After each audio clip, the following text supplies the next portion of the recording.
বাংলা পরীক্ষায় টুকলির খবর প্রকাশ হতেই স্কুলের জেলা প্রশাসনের উচ্চপদস্থ আধিকারিকদের আনাগোনা শুরু হয়। তাই রাজগঞ্জের কেবলপাড়া স্কুলে মঙ্গলবার কড়া চেকিং পুলিশের। পাশাপাশি ব্যবস্থা খতিয়ে দেখতে এটিএম সহ অন্যান্য আধিকারিকদের ঘন ঘন আনাগোনা চলছে স্কুলে। একই সাথে স্কুলের শৌচাগার সংলগ্ন উন্মুক্ত এলাকায় টিনের বেড়া দিয়ে ঘেরার কাজও শুরু হয়েছে।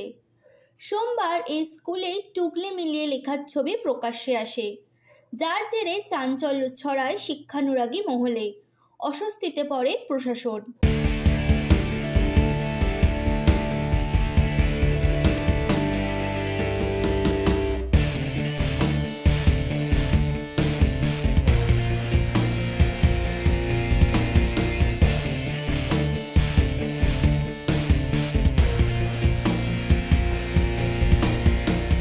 কড়াকড়ি চেকিং এ প্রবেশ করছে, এতে কি কতটা ভালো হবে কি মনে করছেন? ভালোই লাগছে, কড়াকড়ি মানে একবারে সার্চ করে দিচ্ছে।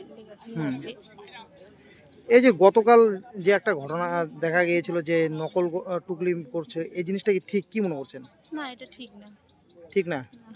এতে আজকে যে চেকিং হচ্ছে এটা কি খুব ভালো হচ্ছে? ভালোই হচ্ছে এটা।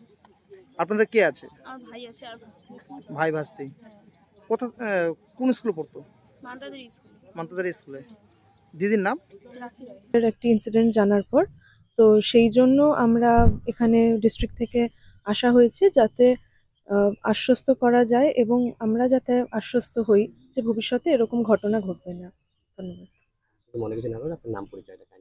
আমি অর্ণশ্রী চক্রবর্তী। আমি এই মুহূর্তে জলপাইগুড়ি ডিস্ট্রিক্ট হেডকোয়ার্টার্সের deputy magistrate and deputy collector হিসেবে রয়েছি। নিজস্ব সংবাদদাতা সংবাদ শিরোনাম।